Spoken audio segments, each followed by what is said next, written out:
Good evening. I got 6 o'clock. I'd like to call to order the work session for Belton City Council meeting July 27th, 2021. What items do we have tonight?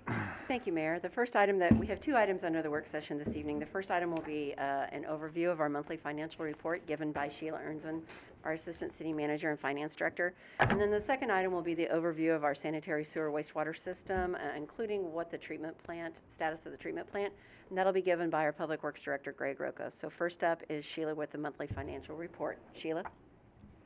Good evening, Mayor and Council. I printed out and put at the dais for each of you the monthly financial report. If you just look at the first page, it's kind of the dashboard of how our revenues are trending when we're looking at what we budgeted for this year. Property taxes, while they're ahead of where we were last year, I have them as neutral just because it's timing. These are late collections from last year, and most of our property tax revenue comes in December and January. Then sales tax revenue, that is positive. Right now, we are trending $400,000 above where we were last year, which is well above right now what I had thought we were going to do in our budgeted projections.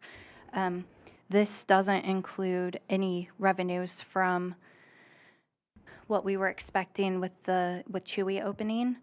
Things could change very quickly. We have a lot of money that we're expecting further into the year, and we'll be watching how sales tax revenues come in and monitoring that closely. But right now, with what we know through June 30th, we're looking really good. Then utility franchise tax, really it's electric utility franchise tax that is down a little bit behind where we anticipated based on budget.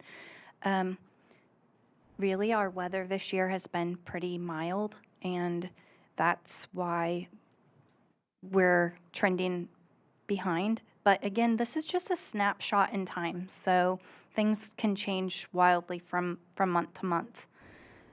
Licenses and permits, our building permit revenue is down about $75,000 this year, and it's behind what we had anticipated. I had staff look at the numbers just to give you guys an idea. We have 115 less permits this year than we did the same period last year. One of those is a commercial construction permit and 42 less residential construction permits, and then 72 less others. So that would be things like building a fence or putting on a roof, things like that. And so that's one of the things that we're watching and are hoping turns around and the trend changes. Our grants are trending neutral. Fees are positive, and that's mostly because of ambulance revenues. Those are up by about $27,000 as compared to last year. Our fine revenue is up compared to last year, but below where we anticipated that we would be in order to make our budget this year. And then our other revenues are neutral. Any questions about the dashboard? If yes. Go ahead. You said that ambulance fees are up, and is that still due to some changes we made as far as how to pay, would you guess? Are you thinking, or what's happening there? We really budget based on what happened the prior year, and I know that we would have thought that COVID would have increased our ambulance calls, but it really didn't. The beginning during this time period last year, our ambulance calls were less than they had been, and so this year they're kind of back to normal. So a little more direct collections. Are we doing a better job collecting? We are still, yes, our collections have improved over the last several years, and they've kind of leveled off now as far as collections. Thanks. Yes. Okay.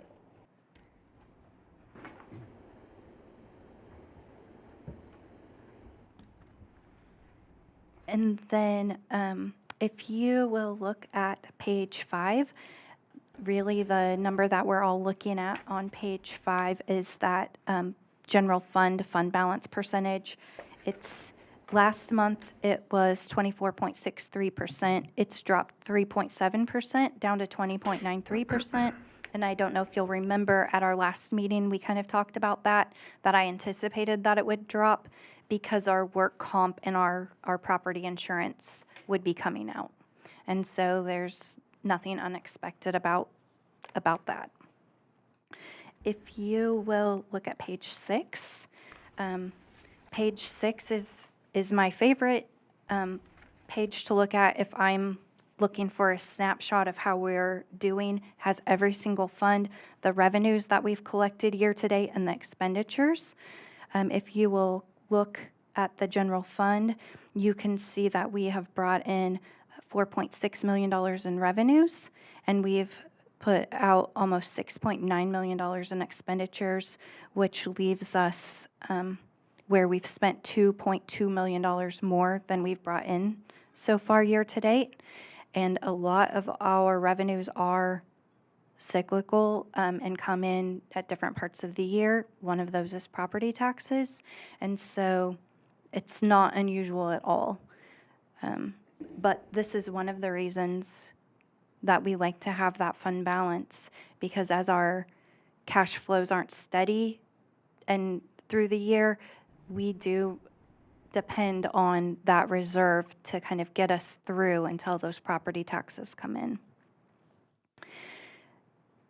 One of the things that I wanted to also tell you guys that I thought was interesting, so while we had $4.6 million in revenues for the first 3 months of this fiscal year, last year we had about $4.1 million, so we've brought in about $500,000 more this year for the first 3 months.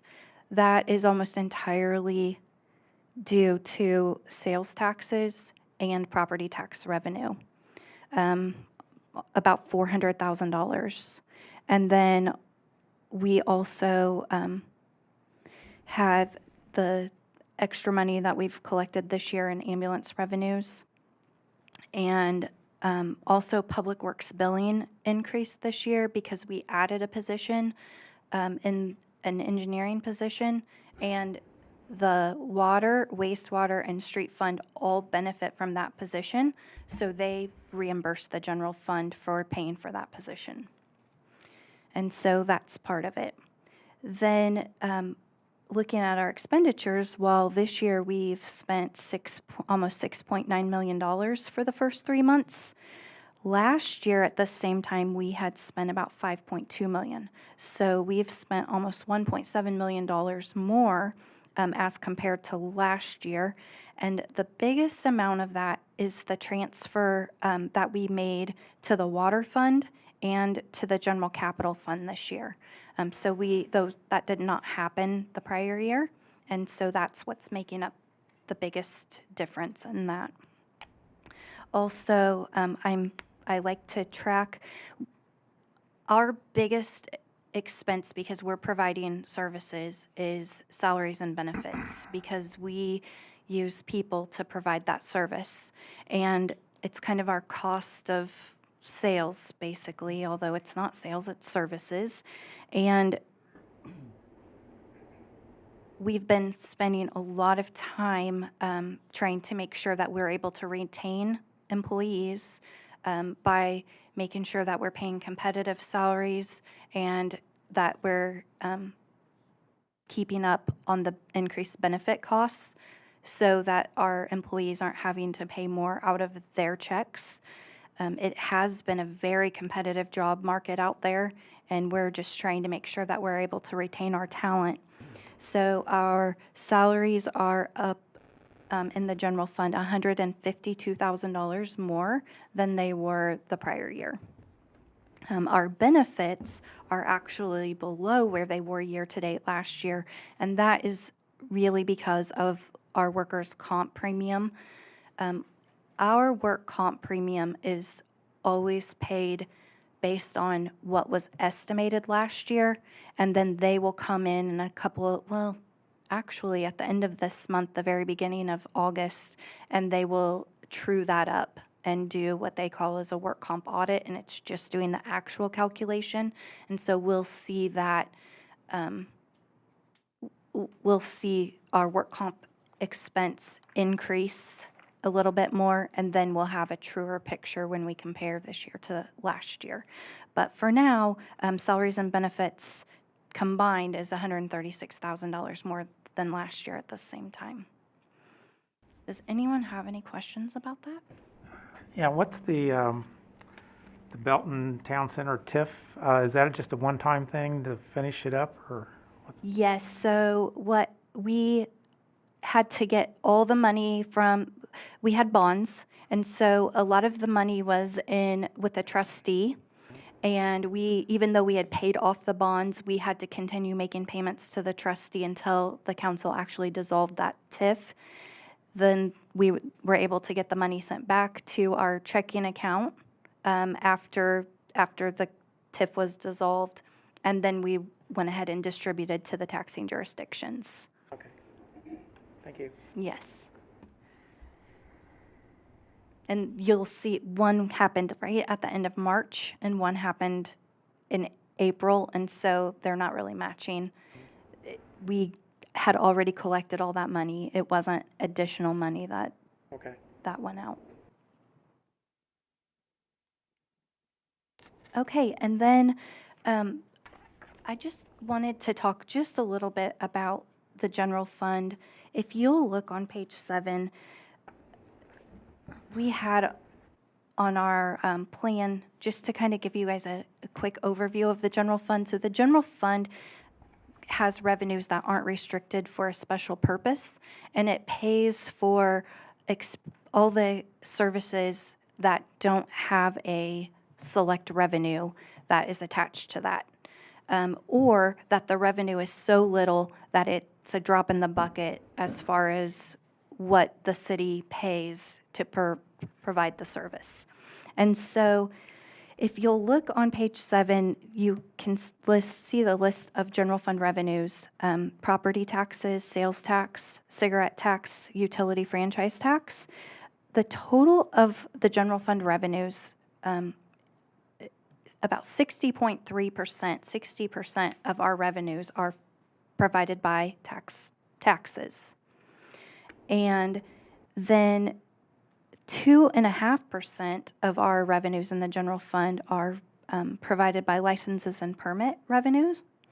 And then about 3% is grants, and 29.1% is provided by fees, which are ambulance payments. Mount Pleasant Road District makes a payment because we cover their service area for them for ambulance and fire. Mount Pleasant Fire District, you said Fire. Road District. Oh, yes, Fire District, thank you, Mayor. And then SR, School Resource Officer, the school district will reimburse us for our school resource officers that we provide, inmate care, and then also the overhead expenses that the general fund is paying to benefit our special revenue funds. And so the majority of the services are funded through taxes. And I think that's interesting for everyone to know. And I think it's important for everyone to know that our fire and our police, our jail, our court, all of those things are funded mainly by taxes. And then where we can charge a fee to recoup that cost, we do. And then when we can get a grant, we are always trying to get grants and to help cover some of these costs. Most of the grants out there are really for infrastructure, and you'll see those grants in other funds, not in the general fund.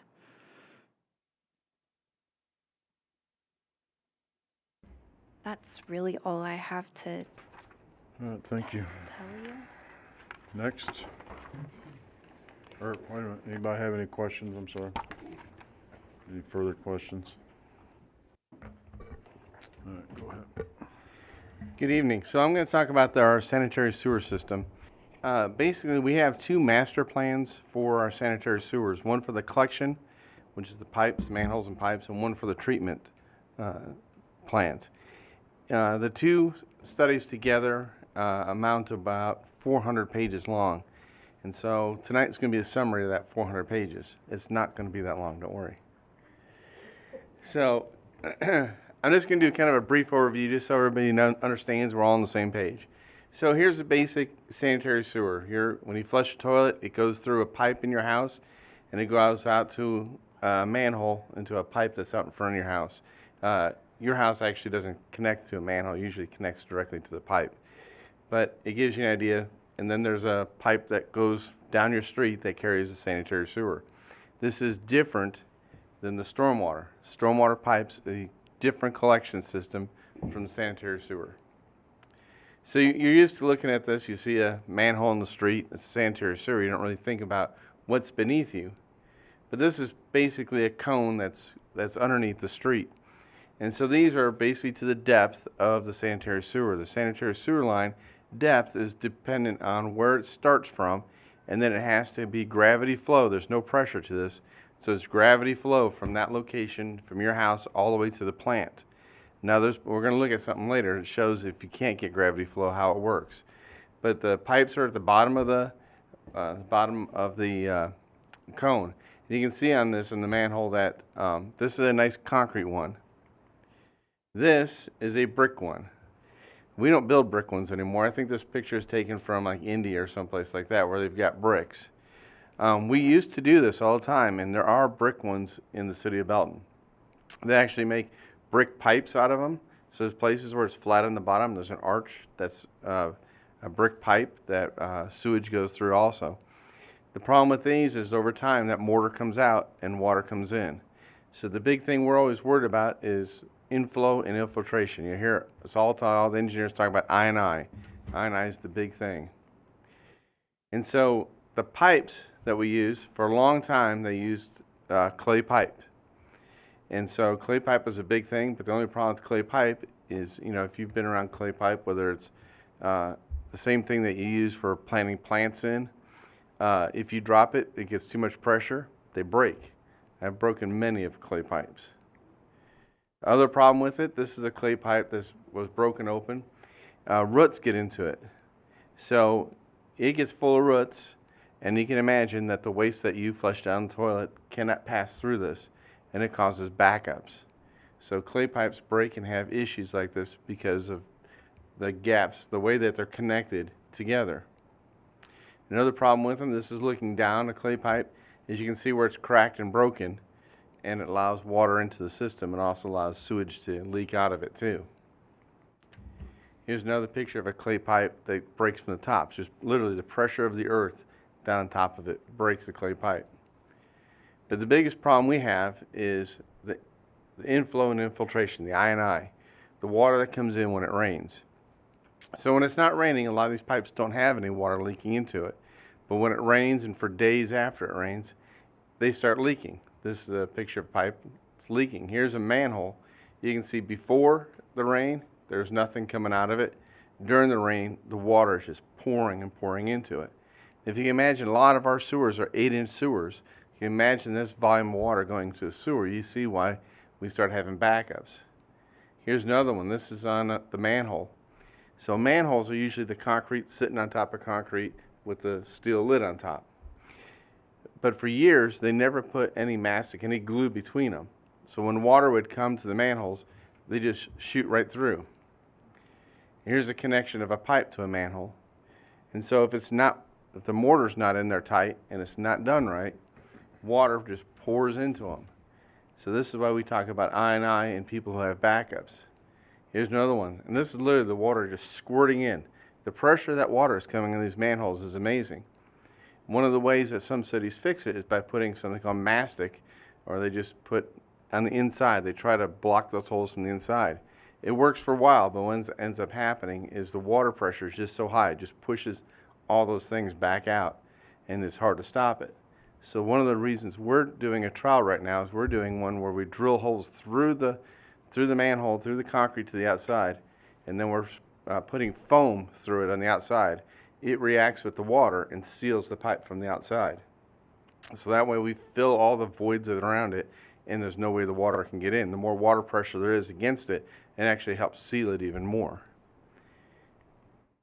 So when we get too much water that infiltrates, you think this is strange or uncommon. This is a common occurrence all across the country where the manhole lids come up, and that's why some people bolt them down. The only problem with bolting them down, the bolts rust and you can't get them off when you want them off. And so you don't ever really want to bolt one down. But when you get so much water into a sanitary sewer, it comes out the top. Now this is water mixed with waste that's coming out. So if you look at a basic system, you can see the manhole on the left. It could have cracks and let water in. You can see the pipe at all the joints. It can allow water to come in. And then the line that comes up at about a 45-degree angle goes to the top. That's the private line. That's the service line coming from your house. So we have the public side and we have the private side. Both sides have leaks. And so we try to seal them up. So on the pipe that's going across the screen, it depends on how big that pipe is, but normally if it's a smaller pipe, we'll go in there and put a liner in there, and the liner gets blown up and attached to the sides, and then it prevents all the leaks from coming in. If it's a bigger pipe, you have to go in there and do what I was talking about, drill a hole through and try to put some sealant on the outside of it to prevent leaking. On the private line, it's really hard to find those leaks, so we do something called a smoke test. So we actually pressurize the pipe and put smoke into it. And so in this case, you can see the smoke coming out of someone's yard. Now we usually advertise before we do this, let everybody know, we put signs up. Some people will still call the fire department and say the place is on fire. And now what's interesting is this is showing what's coming out of the ground. I didn't take the other picture. Other times the picture has the smoke coming out of your gutters. What that means is your gutters are connected to the sanitary sewer. You cannot connect your gutters, your sump pump to the sanitary sewer. And so that's where we get more inflow into our system. We just recently visited with a local business that had everything connected to the sanitary sewer and was causing a lot of backups. We got them to remove it all, and it's really, really helped. But this is one way we go through and do smoke tests. Every once in a while you'll fill up a house full of smoke. And that's because they don't have the proper vents in their house and everything's just leaking through their house. This is a picture of a lift station. I took 2 different ones off the internet. I didn't go out and take a picture of ours. But it's basically, this is what they call a wet well. That square that's on the bottom is a wet well. And this is the control equipment that runs the pumps that are in it. This is basically anytime the sewer gets so low in one spot and has to be raised up to a higher elevation to keep it draining down. So we have to pump it up to a higher elevation. That's what they call a lift station, lift it up in the air. So in this case, you can see the waste coming in from the right side goes down. There's a pump at the bottom, and it goes and pumps it back up in the air so it can go back on gravity feed. Some places you're not even able to do this. You have to actually force the water for a longer distance, and that's called a force main. It's under pressure the whole way. So sometimes that could be 100 feet, that could be 1,000 feet, and we do have force mains throughout the city that the water is forced from one part of the city to the other, just simply because we can't make the elevations. The next thing is fats, oils, and grease. Everybody's heard about don't put grease down the sewer, right? And what does people do? You know, we're all guilty of it. I'm guilty of it. This is what happens. Here's a pipe that's full of grease, oils, and fats. And the only way to do is take our vector and you have to try to blast it out. And then you heat it up, suck this stuff out, and then you have to take it to the treatment plant for it to be treated. But this is very hard to get rid of. And a lot of the fats you actually just have to take to the landfill and get rid of. It's so much of it. This next picture, if you just had dinner, this is a manhole that is completely full of grease and fat. That's grease and fat up to the top that pushed the lid up out of the ground. So you think that's not possible, but it does happen. People flush so much stuff down the toilet that this is what ends up happening, or down the sink. This is what happens. So this on the left side is a picture of our collection system that's through the city and it goes down to the plant. We have different types of material that makes up all our different pipes. There's PVC, which is the best way to go. Then we have the vitrified clay pipe, concrete pipe, ductile iron, HDPE, truss pipe. A truss pipe is basically a pipe inside a pipe, and then it looks like a truss in between it to support it. Cast iron pipe, CCFM pipe, that is basically that's fiberglass type pipe. It's a fiberglass with another lining on it, but we only have 611 feet of it. And then we have only 181 feet of lined clay pipe. We need to line a lot of our clay pipe to stop the entry of water into our system. We need to seal our manholes and seal the clay pipe, which comes to a total of almost 700,000 feet of pipe in our city that handles our sewage. This is our existing capacities. You can see in our capacities right now we're in pretty good shape. This is without doing any I&I work. So the red spots you see are really capacity issues because of I&I. If we do, this is our future condition, if we do a lot of I&I work, we can really eliminate a lot of our capacity issues. And this is where we're really focused on trying to find where the water's coming into our system. So if you notice on rainy days, you've seen my guys out and I force them out in the rain, pulling off manhole lids, and they're looking to see, is the water clear or is it brown in the system? If it's clear, that means there's too much rainwater in it. And that's how we're identifying where it's coming from. Then we just keep tracing it back. And so if we can see it's not in the previous manhole, we know it's in the line. But if we see it manhole to manhole, we chase that manhole until we can find where, if it's a business or a property that's putting water into the lines. So we keep looking for those. Last thing to talk about is our treatment plant. And so our treatment plant was built in 1993 and had one modification where we did some work in the Headworks plant, the Headworks building in 2015. But the rest of the plant is basically 30-some years old, 37 years old, 38 years old. And so there's the main building, everything from the city on, south of the railroad tracks goes down to this plant. Everything north of the railroad tracks goes to the Little Blue Valley Sewer District. So it goes to the plant. I'm not going to spend a lot of time. If you like a tour down there, we can take a tour. But in the upper right-hand corner is an aeration. That's where the aerobic little bugs go and eat the waste. And then it goes to clarifiers in the upper left. In the bottom left is a place where we have light bulbs that shoot ultraviolet light at sewage to make sure everything's dead. And then in our headworks, we also have a place that takes the sludge and dries it out. We throw it in the back of a dump truck and we take it up to the landfill. And so this plant always needs lots of work. Right now, the motors that run those 3 clarifiers, it's just basically clarifiers is the water just goes around very, very slowly. And when water moves slow, all the particulates that are in it fall out. And so there's motors that keep that thing just barely running around and around and around. Those 3 motors are over $1 million and they all need to be replaced. And so the grand end of the story is, what do we need to do to keep our sewer system running? So I broke into 2 areas. The top is our collection system, and this comes from our master plans that we have. We have the public I&I, which you can go through and see has 485 and 409,000, $1 million, 950,000, and they're looking at basins that we need to work in one by one by one to do a lot of the I&I work.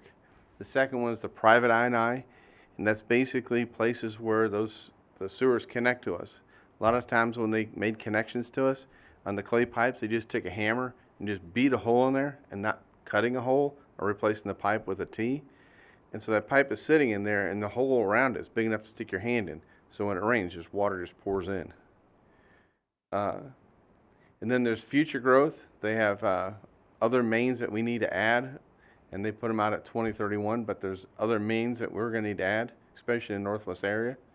And then there's capacity issues. There's places where we need to do some work right now to increase capacity. And so the total that they have from now until 2040 is 41 million, almost 42 million dollars. At the plant, they've identified a lot of different things. One thing that I didn't mention earlier is stream bank stabilization. Places where we have a pipe that goes through a stream, streams eat their way down, and it leaves our pipe in the air, and you'll see the stream underneath it. We need to get the dirt back on top of that pipe and cover it up. If you ever go to Chipotle and look back at 58, you can see one of our pipes encased in concrete sitting there that we need to get back buried in the ground. There's a lot of work in that area to be done throughout the city. Then you can see there's the two big things is the clarifier motors and the generator. We need to have a bigger, we don't have enough emergency generators out there to run the plant if the power goes off. When the power goes off is the time it usually rains. One thing I failed to mention is that normally our plant handles 1.6 million gallons a day of sewage, and the plant can handle 2.3 million. So we're normally running about 70% capacity. When it rains, we get about 7 million gallons of water a day. So that's almost 2.5 times our capacity. So sealing up our sewers is very important so we don't go over capacity, because when we go over capacity, the only thing we can do at that point is we can try to hold as much in all those tanks as we can, hold as much in the lines as we can, but after that you have to release it. And that's something you have to report when you release sewage into the environment. But we need an aeration basin. The PERP is called the Pump Equipment Replacement Program, and it shows the cost of the pumps that we have to replace. The treatment plant is basically a series of motors and pumps. And when you go out there, that's what you'll see. So the total for the wastewater plant right now is estimated over $16 million, which gives a total for our wastewater needs at about $58 million, according to our master plans. Be happy to answer any questions that you have. Yeah. If a resident calls up and says they've got a backup or something, what's the procedure? Do you tell them first to go to their local plumber, or do you come out and make sure it isn't a Belton issue as opposed to a private line issue? And when do the residents start paying? I know they pay, but I mean. So we go out and make sure that it's not the main that's clogged or backed up. We have certain areas that we know we have continuous problems. We have to go out there on a regular basis and clean those lines. So we go out and we'll camera it to make sure it's clean. So if it's clean and there's not a problem, then we notify them that it's on the private side, and they'll have to hire a plumber to do it. Do they get a chance? Is there any way they can borrow your camera, or is it up to them to hire somebody that has a camera? They're going to have to hire someone who has a camera. Okay. The main problem is a lot of homes don't have a clean out on the outside of their home. The only clean out they have is inside their home. So basically you're taking, ours is mounted in a trailer, so we can't get into someone's house to do that. Okay, thanks. Anybody else? Thank you. All right. With that, we'll adjourn the work session and call the regular meeting to order. Please stand. You're able for Pledge of Allegiance. Councilmember Trutzel will lead the pledge. I pledge allegiance to the flag of the United States of America and to the republic for which it stands, one nation, under God, indivisible, with liberty and justice for all.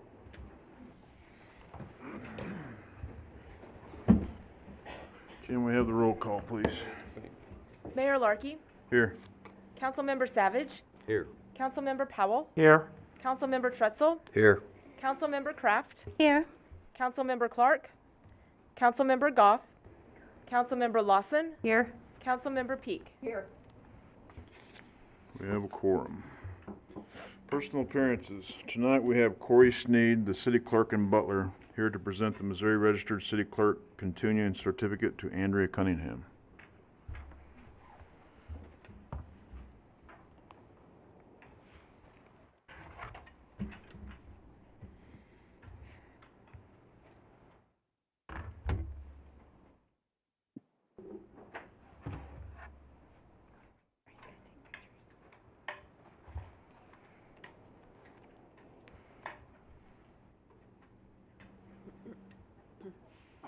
Good evening, Mayor and City Council. My name is Corey Steen. I'm the City Clerk for the City of Belton, Missouri. And on behalf of the Missouri City Clerks and Finance Officers Association, to recognize your City Clerk, Andrea Cunningham, for earning her Missouri Registered City Clerk continuing certification in June of 2021. Andrea was hired as an executive secretary / administrative assistant with the City of Belton in July of 2014. She provided administrative and clerical support to the city manager, assistant city manager, and the city clerk, including acting as deputy city clerk. In July of 2018, Andrea was appointed to city clerk. Andrea joined the Missouri City Clerks and Finance Officers Association and the Western Division in 2014. She has attended many Western Division meetings and many Missouri Association Master Academies and Spring Institutes. In May of 2019, Andrea earned her Missouri Registered City Clerk certification. Andrea is currently serving as the Missouri City Clerk in Western Division Public Relations Committee and is a member of the International Institute of Municipal Clerks. Knowing the importance of promoting the general welfare of her city government operations, Andrea continually strives to perform services that best meet the interests and needs of the public and efficiently and effectively as possible, ever improving administrative techniques used in the operation of municipal governments while implementing all she has learned through the City Clerks Association over the years. Andrea has worked very hard to attain the Missouri Registered City Clerk continuing certification. This certification is a combination over 100 hours of education and many years of experience. Andrea is to be commended for her perseverance in achieving this goal. Additionally, you, the elected officials of Belton, are commended for your continued support. It clearly demonstrates that you recognize the knowledge she receives at the state and local educational sessions. It is a great benefit to you and to other city staffs and to your citizens. Please join me in recognizing Andrea for her hard-earned achievement for her Missouri Registered City Clerk continuing certification as she continues her commitment to a lifelong learning to her career as a city clerk. Congratulations, Andrea.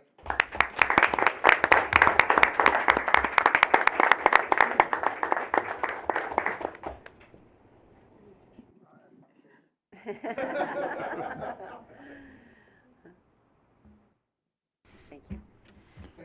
Thank you, Mr. Mayor. Thank you.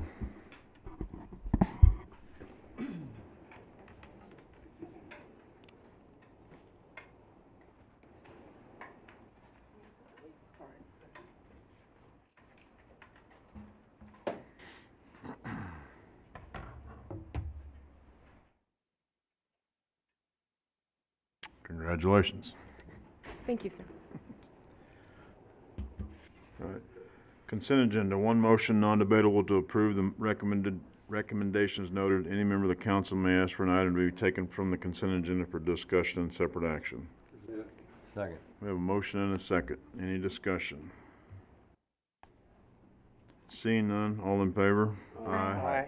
Any opposed? Motion carries. Regular agenda. A motion approving the final reading of Bill 2021-38. An ordinance approving a final plat for Southview Commerce Center South 4th Plat, a tract of land in the northwest quarter of the northwest quarter of Section 1, Township 46 North, Range 33 West, in the city of Belton, Cass County, Missouri, and authorizing the mayor and city clerk to sign the plat for recording with the Cass County Recorder's Office. Second. We have a motion and a second. Any discussion? Yeah. Go ahead. I guess I just want to say that we need to realize that when we pass this, that we're authorizing 52-foot trailers, semis, being parked within less than 100 feet, which is about the distance from your front door to your neighbor across the street's front door. That within that distance, these trucks will be backing in and parking near other residents who are other Beltonites' homes. Any other discussion? Seeing none, can I have a roll call? Mayor Larkey, Yes. Councilmember Savage, Aye. Kraft, Aye. Trutzel, Aye.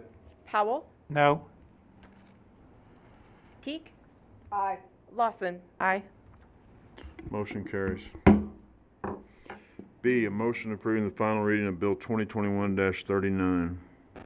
An ordinance approving a final plat for Southview Commerce Center 5th Plat, being a replat of certain lots in Sunset Hills second plat, as specified in the plat legal description, the replat being a tract of land in the northeast quarter of the northwest quarter of Section 1, Township 46 North, Range 33 West in the city of Belton, Cass County, Missouri, and authorizing the mayor and city clerk to sign the plat for recording with the Cass County Recorder's Office. Second. We have a motion and a second. Any discussion? Seeing none, can I have a roll call? Mayor Larkey, Yes. Councilmember Lawson, Aye. Kraft, Aye. Trutzel, Aye. Savage, Aye. Powell, Yes. Peak.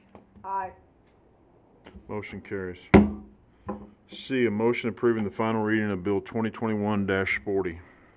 An ordinance approving a final plat for Sunset Hills third plat, being a replat of certain lots in Sunset Hills second plat and Sunset Hills addition, as specified in the plat legal description, the replat being a tract of land in the northeast quarter of the northwest quarter of Section 1, Township 46 North, Range 33 West in the city of Belton, Cass County, Missouri, and authorizing the mayor and city clerk to sign the plat for recording with the Cass County Recorder's Office. Second. We have a motion and a second. Any discussion? I have a question. Go ahead. Several months ago, there was some discussion about who was going to do the infrastructure and the streets in this area. Did that ever get resolved? Is North Point going to do it, or are they going to wait for a developer to do it? Do we know?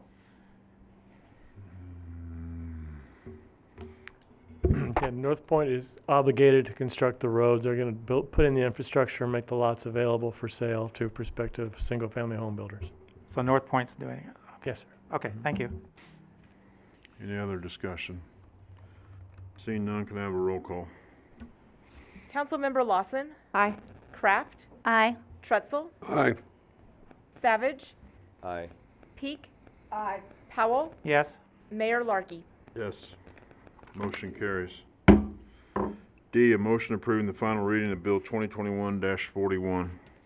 An ordinance approving a final plat for Tradition's fifth plat, a tract of land in the southwest quarter of Section 18, Township 46 North, Range 32 West in the city of Belton, Cass County, Missouri, and authorizing the mayor and city clerk to sign the plat for recording with the Cass County Recorder's Office. Second. Motion and 2 seconds. Any Withdraw. discussion? Seeing none, can we have a roll call, please? Councilmember Lawson, Aye. Kraft, Aye. Trutzel, Aye. Savage, Aye. Peak, Powell, Yes? Mayor Larkey. Yes.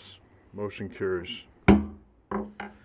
E, a motion approving the first reading of Bill 2021-42. An ordinance approving the First Amendment to the Old Town Belton redevelopment plan to approve the 1100 Main Street project as redevelopment project 2021-1 and to authorize tax abatement as described therein. Second. We have a motion and a second. All right. The city invites public comments pursuant to RSMO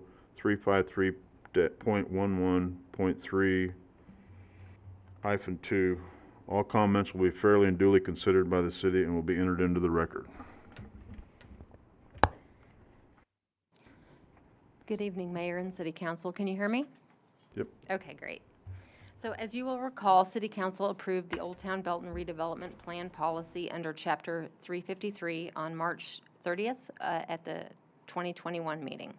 This redevelopment plan is intended to strengthen the economic viability of the Old Town Belton area by providing financial incentives for improving the appearance and structural conditions of its buildings. Each individual project will come before City Council as an amendment to the Old Town Belton redevelopment plan. Before you this evening is an ordinance approving the First Amendment to the Old Town Belton redevelopment plan to approve redevelopment project 2021-1, which is 1100 Main Street. The First Amendment to the plan can be found on page 43 of your council packet. This project consists of the repair and remediation work to an existing structure, which includes exterior painting, landscaping, reconstruction of concrete features, and the construction of an outdoor patio and breezeway. This project is anticipated to cost $27,668.67 and therefore qualifies for Level A2 incentive, which grants up to 10 years of tax abatement at 90%, or for the cost of improvements, whichever of those comes first. This project is within the redevelopment area, which has been determined to be blighted as a whole. The Old Town Belton Redevelopment Corporation considered this application on July 1st, 2021, and voted unanimously to recommend approval for the application.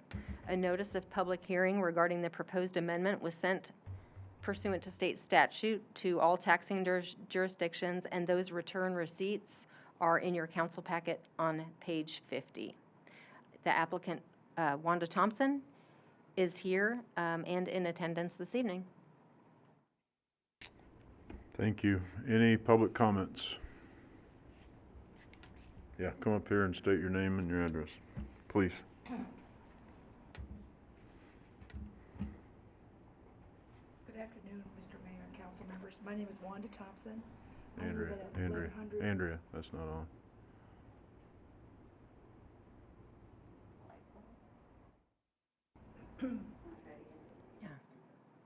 Is it on? Yeah. Okay.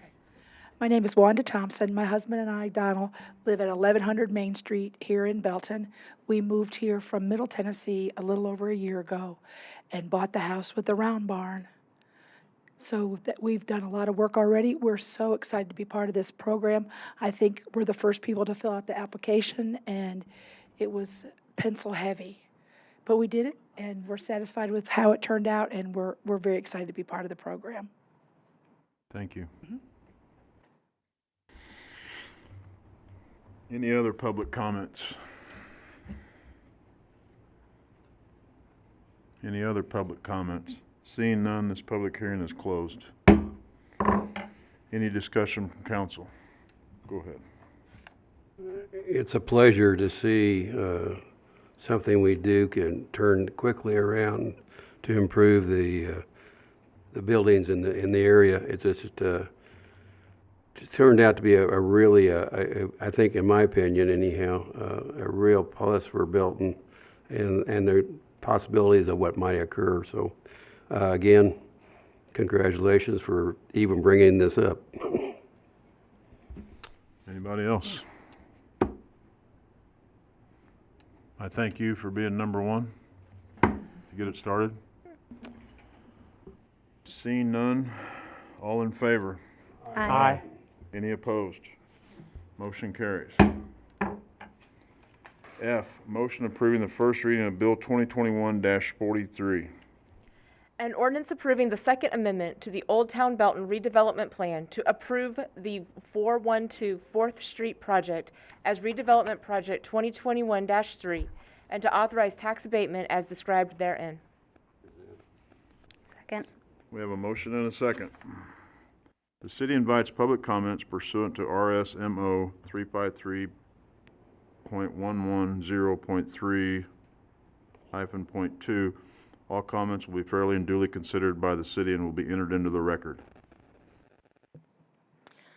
Before you this evening is an ordinance approving the Second Amendment to the Old Town Belton redevelopment plan to approve redevelopment project 2021-3, which is 412 4th Street.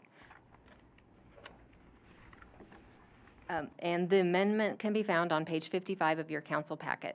This project consists of the repairs to the structure's foundation, demolition and reconstruction of public sidewalk and other concrete features on the property, replacement of gutters, exterior doors, siding, trim, landscaping, replacement of electrical and plumbing, and the installation of sheetrock.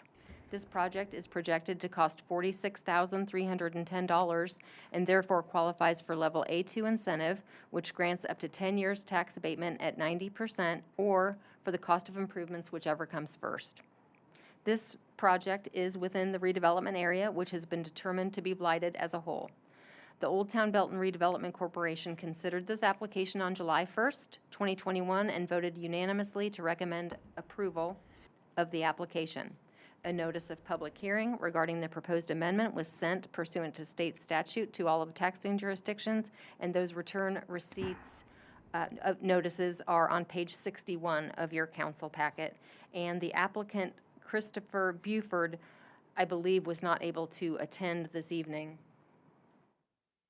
I thought maybe he was able to show up, but looks like he has not. Thank you. Any public hearing? Or any public comment, I should say. Any public comments?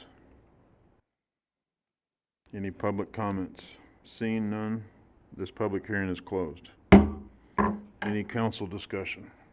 I just had one curiosity. What happened to 2021-2? Is it still waiting on or something? We actually, that will be coming before you on August 10th.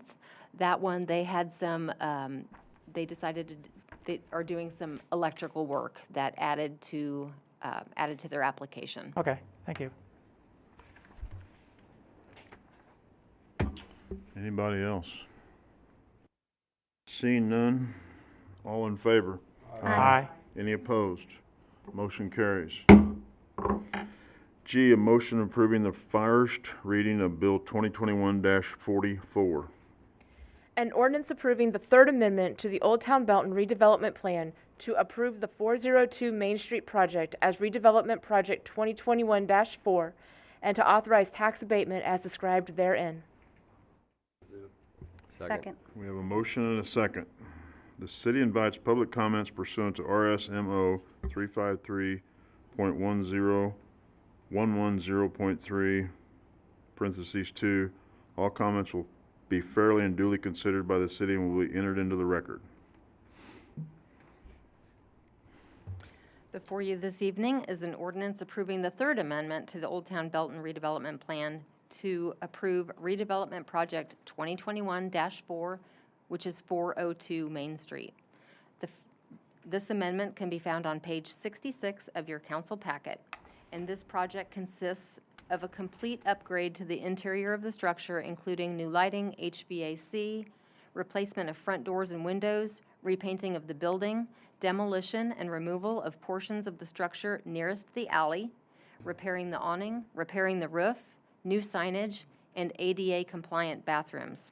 This project is projected to cost approximately $202,490, of which $91,000 is available for tax abatement under the redevelopment plan. Therefore, qualifying for Level A2 incentive, which grants up to 10 years of tax abatement at 90%, or the cost of improvements, again, whichever comes first. This project is within the redevelopment area, which has been determined to be blighted as a whole. The Old Town Belton Redevelopment Corporation considered this application on July 7th, 2021, and voted unanimously to recommend approval of this application. A notice of public hearing regarding the proposed amendment was sent pursuant to state statute to all taxing jurisdictions, and those notices, the receipts of those notices are on page 73 of your council packet. And the applicant, Big Holdings of Missouri, was unable to be here this evening. Thank you. Any public comment? Any public comments?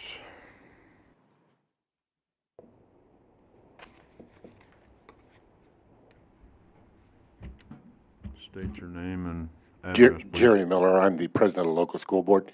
I live in Belton. We will not go against these. It is against the school district policy to do any tax abatement in any way that doesn't go with our policy. We've had many conversations with the city about this, but we will not go against these publicly. I just wanted you to know that. Thank you. Any other public comments? Seeing none, this public hearing is closed. Any council discussion? Seeing none, all in favor? Aye. Any opposed? Motion carries. H, motion approving first reading of Bill 2021-45. An ordinance approving the Fourth Amendment to the Old Town Belton redevelopment plan to approve the 514 Minnie Avenue project as redevelopment project 2021-5 and authorize tax abatement as described therein. Second. We have a motion and a second. The city invites public comments pursuant to RSMO 353.110.3, parentheses 2, all comments will be fairly and duly considered by the city and will be entered into the record. Before you this evening is an ordinance approving the Fourth Amendment to the Old Town Belton redevelopment plan to approve redevelopment project 2021-5, which is 514 Minnie Avenue. This amendment can be found on page 78 of your council packet. The project consists of landscaping, painting of the structure, construction of a fence around the rear of the property, and the construction of an outdoor patio on the property. This project is projected to cost $17,300 and therefore qualifies for Level A1 incentive, which grants up to 10 years of tax abatement at 90% or the cost of improvements, whichever comes first. This project is within the redevelopment area, which has been determined to be blighted as a whole. The Old Town Belton Redevelopment Corporation considered this application on July 1st, 2021, and voted unanimously to recommend approval of this application. A notice of public hearing regarding the proposed amendment was sent pursuant to state statute to all taxing jurisdictions, and those return receipts of the notices are on page 85 of your council packet. And the applicant, Megan Couvert, I hope I pronounced your name correctly, is in attendance this evening. Any public comments?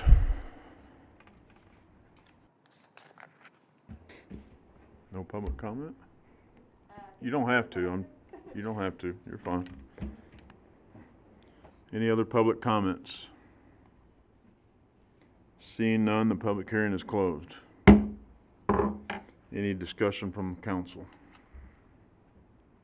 Go ahead. In lieu of being very open about what we're doing here, we might want to consider the impact money-wise for the school district as we move through these things as a total amount. It's going to be greatly foreshadowed by our potential new construction coming on, commercial construction, so I don't think it's an issue, but I think probably we ought to be looking at what kind of impact that might eventually be. And Councilman Trutzel, I do have some information for you in that regard.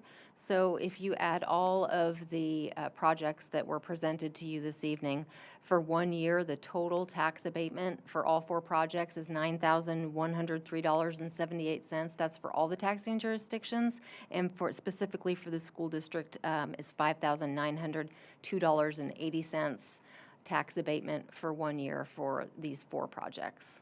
Thank you. Anybody else? Go ahead. I just want to say thank you to the staff. I know a lot of time went into getting all of these together from the residents that I'm happy are using this program. I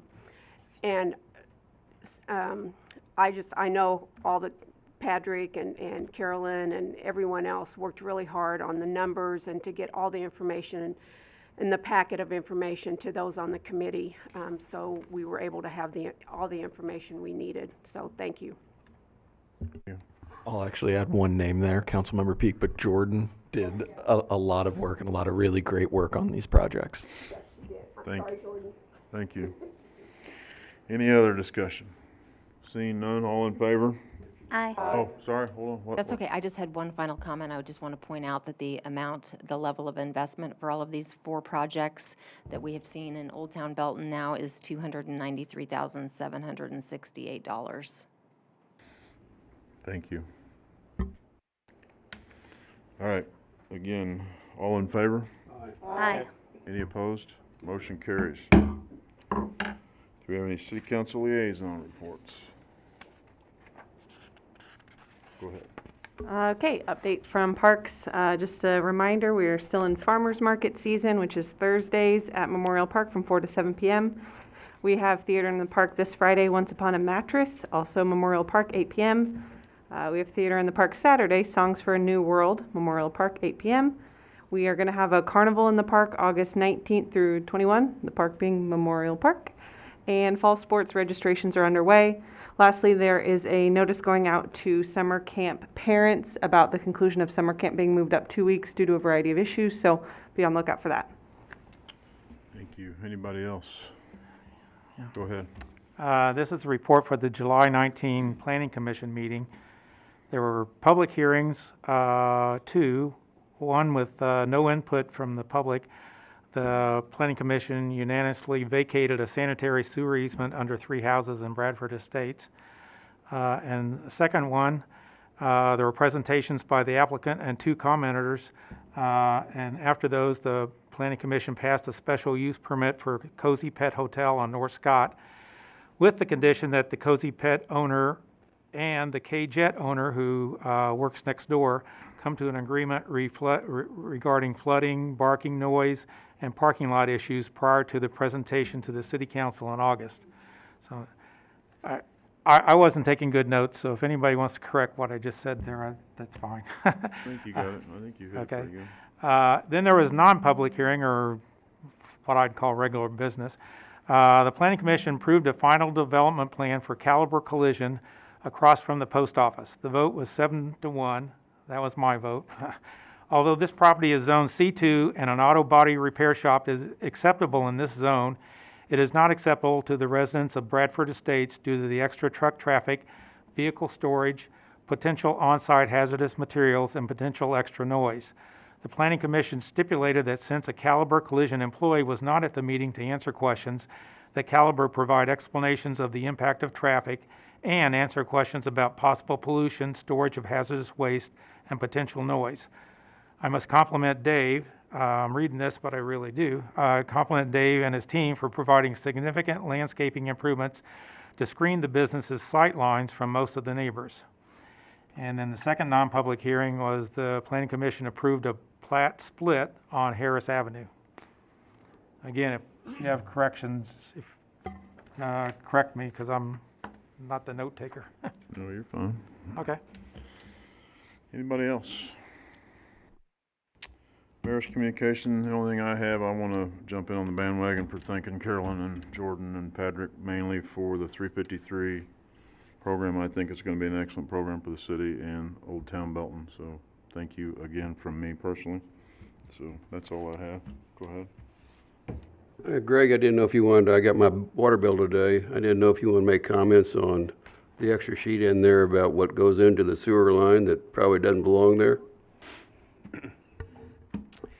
We've had a lot of trouble recently with people placing towels, and I'm not talking like paper towels, I'm talking about fabric towels into the sewer system, and we have one lift station that is getting torn up from it. We're actually having to repair it almost weekly from the things that people are flushing. So I remember, even though some things say they're flushable, there's only 2 things you should put in a toilet. And please don't say them.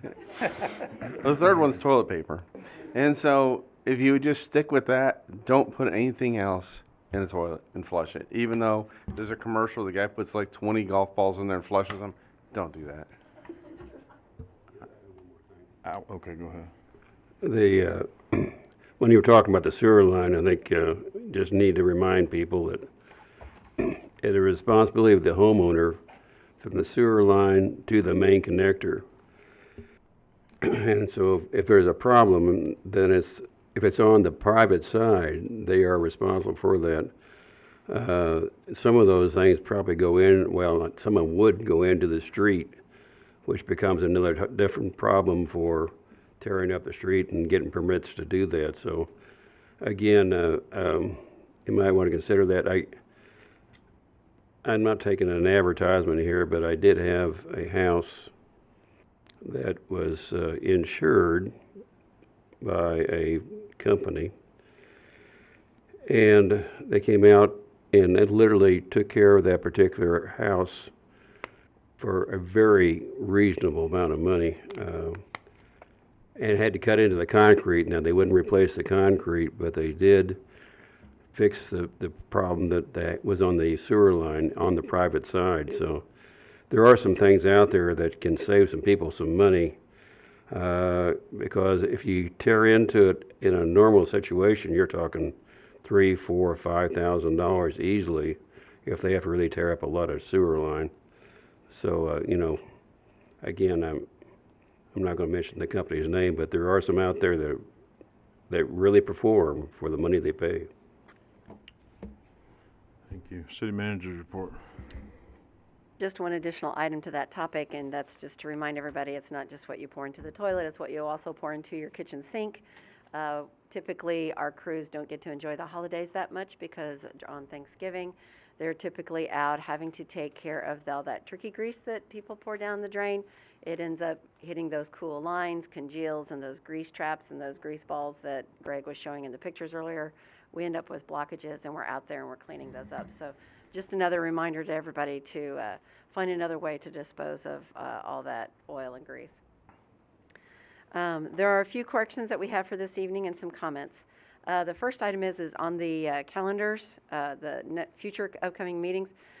Council will recall that instead of meeting on September 28th, that date is changed to September 21st to accommodate the Missouri Municipal League meeting that's coming up in St. Louis. It's their conference that they have coming up. So the meeting dates will be the 14th and 21st. Speaking of MML, I did attend the Missouri Municipal League meeting in North Kansas City last Thursday evening and represented the city of Belton. They provided legislative updates and talked about what was going to be coming up in the upcoming legislative meetings. So I've got some additional information. I'll be giving those to the city clerk to record Belton's attendance. And if you have any questions, I'm happy to answer those. In addition to, we have just a couple more items for tonight, and that is, you'll notice this evening, some of us in the room are wearing masks again. And then you'll also notice the dividers that are situated at the dais. I will be, after discussing it with the mayor today, we'll be putting notices on all city buildings, asking people and strongly encouraging them that if they come into a city building, this is a city building, not any of the businesses, but city buildings, to, if they would please wear a mask. We would really appreciate that. We have a couple of departments that have been hit pretty hard, and some of our employees are out with COVID right now.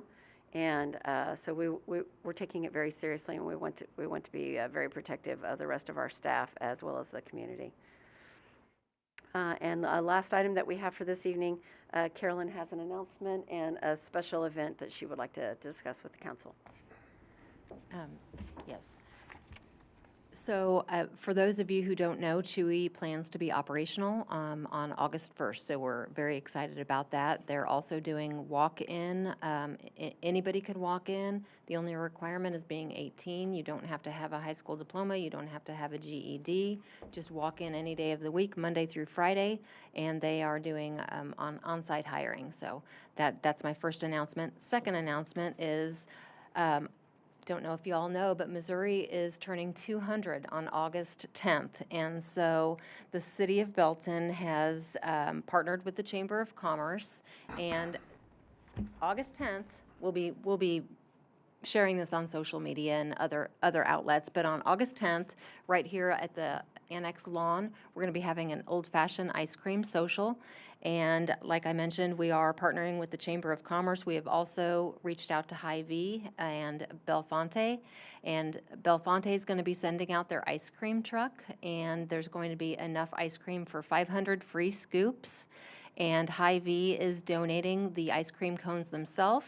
And Hy-Vee is also donating a huge cupcake cake in the shape of the state of Missouri with like a little heart or a Belton logo where Belton is situated in the state of Missouri. So I just invite everybody out for free ice cream. It's going to be from 4 to 7, August 10th. So that is the night of a city council meeting. So I think that'll be a really good time to just go out there and have some ice cream. It's probably going to be hot, but we have some tables and chairs. We'd like to encourage people to bring their own lawn chairs, though, because we probably won't have enough. So we hope to see everybody there to celebrate Missouri's bicentennial. Thank you. Any other city communication from city council members? Go ahead. Okay. Go left or right. I'm sure the council remembers from the last meeting where Councilman Clark mentioned the Troy Shaw Memorial Golf Tournament that is going to be Saturday, August 14th. I also want to mention that there is another golf tournament on Friday, August 6th. It's the Brandon Mellinger Memorial Golf Tournament. And this was held for several years, and then they closed it down, but they've started it back up again. And this tournament was started to help Brandon, who had brain cancer, and others over the 15 years that they had it. And it helped several first responders manage their medical bills. We have a detective, Haas, from the Belton Police Department, whose wife has had several procedures over the last couple of years. And this tournament on the 6th will help. All the proceeds will go to the Haas family to help with their medical bills. So there's 2 great tournaments coming up. Hopefully all of the golfers out there will sign up and make them a great time. Thank you. Councilwoman McCraft. I had a citizen ask for me to ask a follow-up question to my question last week, because my question last week was mostly animal control, but the policy also changed for the unlocking of vehicles. So their specific question is, when did the decision to stop that happen? Why wasn't it announced to the public? And what was the reason for the decision? They also added, it's been done in the past because, 1, it can be relegated to lowest priority. 2, it provides good, positive face time with citizens. And 3, it's just another opportunity to observe things that could mean better police work, evidence of recent crimes, etc. These are daytime activities that don't really encroach on high crime periods. They say it's a horrible message to send to the public that we are now paying more for less.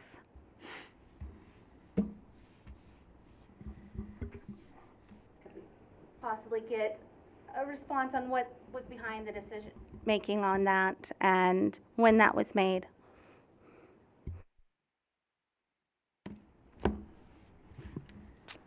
Yes, I'd be glad to answer that question. I've worked for several different police departments in 32 years of law enforcement, and way back, probably 15 years ago, the Lee Summit Police Department changed its policy to the current one that we have.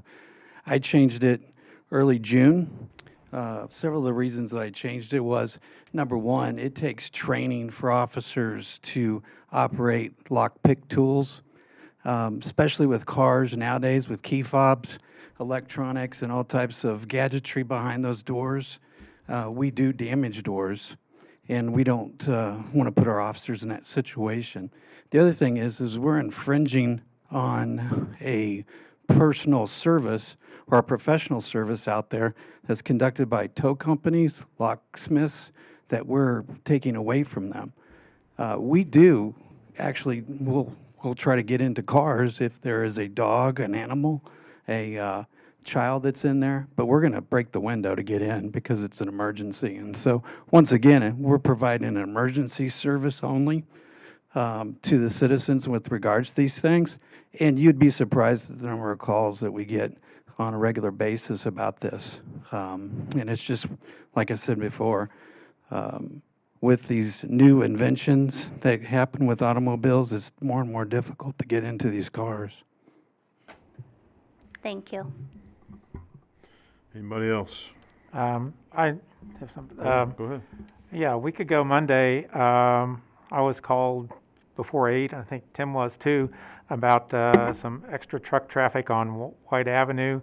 I think they got the wrong direction. There were a lot of dump trucks going, and within a half an hour of talking to Sheila, and I think she talked to Greg and maybe Dave. Anyway, there was a team effort. Within 40 minutes, I heard back from the residents there that I think his name is Ronald Raines, had gone out and stopped that. And so I appreciate the fast response, and so do the residents. I think some of you got thank you emails, but I wanted you to make sure that you knew that you did do a rapid response. And I appreciate it.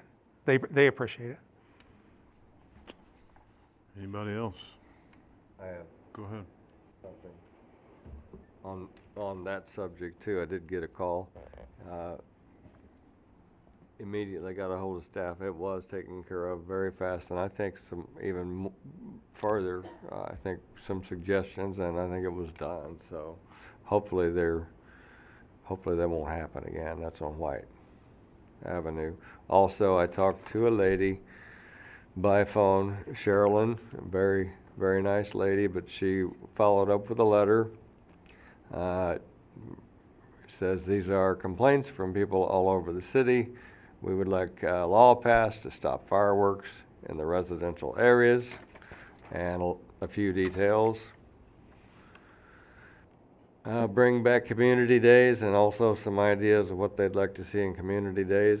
I just wanted to bring that forward. That's what I got. I'd like to turn this letter over to city clerk. And